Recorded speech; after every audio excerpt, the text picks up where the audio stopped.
Shalom saudara yang dikasihi Tuhan. Mulai hari ini kita akan merenungkan kebenaran firman Tuhan tentang kisah Roh Kudus dalam Alkitab.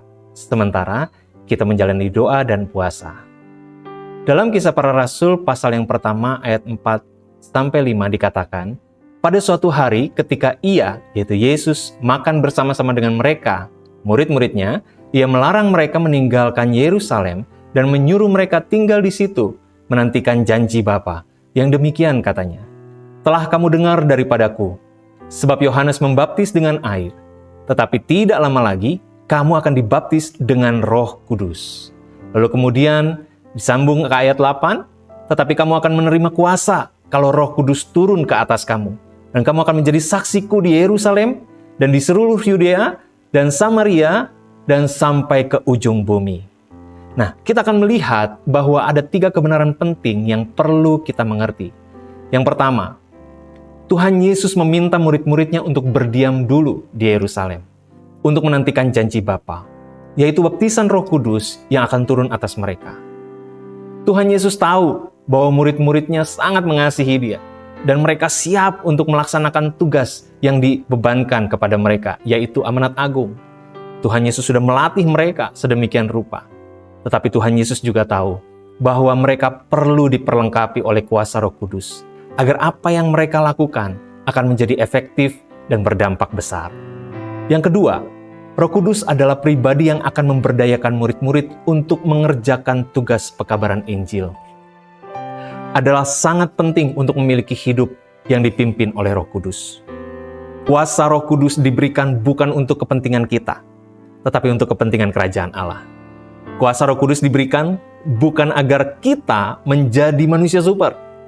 Sudah banyak contoh hamba-hamba Tuhan yang dipakai Tuhan melakukan tanda ajaib dalam pelayanan mereka. Tetapi akhirnya pelayanan mereka berakhir karena mereka jatuh dalam kesombongan, dalam ketamakan, dan perzinahan. Itu semua terjadi karena mereka salah mengerti tujuan Roh Kudus memberikan kuasa dalam hidup mereka.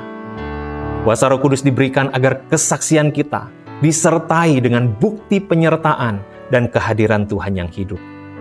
Dan yang ketiga, hidup kita akan semakin bergairah dan penuh arti bila kita mengizinkan Roh Kudus berkarya dalam hidup kita. Murid-murid Tuhan Yesus yang menunggu di Yerusalem, mereka berdoa hingga Roh Kudus turun ke atas mereka. Dan mereka melihat bagaimana firman Tuhan digenapi. Mereka menjadi saksi Tuhan yang memenangkan banyak jiwa kemanapun mereka pergi. Saya teringat akan sebuah cerita di mana seorang supir taksi di Korea Selatan yang begitu hidup dipimpin oleh Roh Kudus. Satu kali Roh Kudus meminta dia untuk pergi ke satu tempat yang dimana dia nggak tahu tempatnya di mana.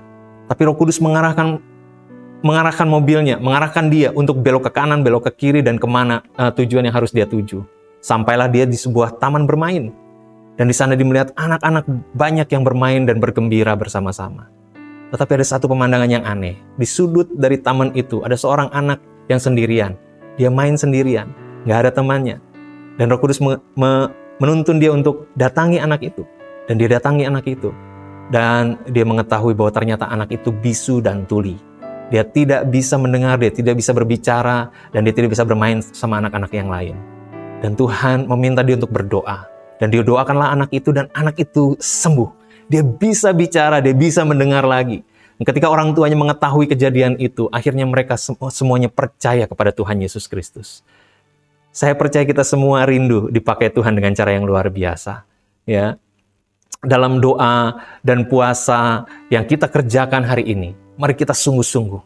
Kita sungguh-sungguh melakukannya untuk satu tujuan, yaitu untuk kerajaan Allah boleh tergenapi di dalam dunia ini.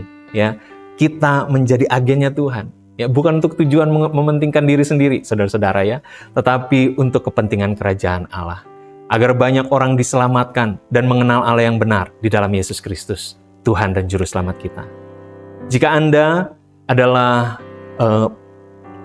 pengikut dari Tuhan Yesus, jika Anda menyebut diri sebagai murid Kristus, dan jika Anda menyatakan diri sebagai orang-orang yang mengasihi Tuhan Yesus, saya mengajak kita semua untuk ambil bagian dalam doa dan puasa ini.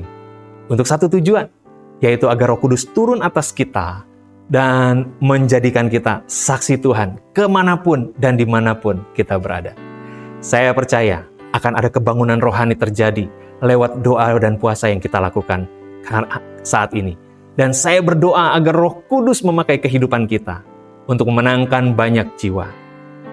Selamat berdoa dan berpuasa. Berdoalah agar Roh Kudus turun dan memakai kehidupan saudara dengan cara yang ajaib. Tuhan Yesus memberkati. Shalom.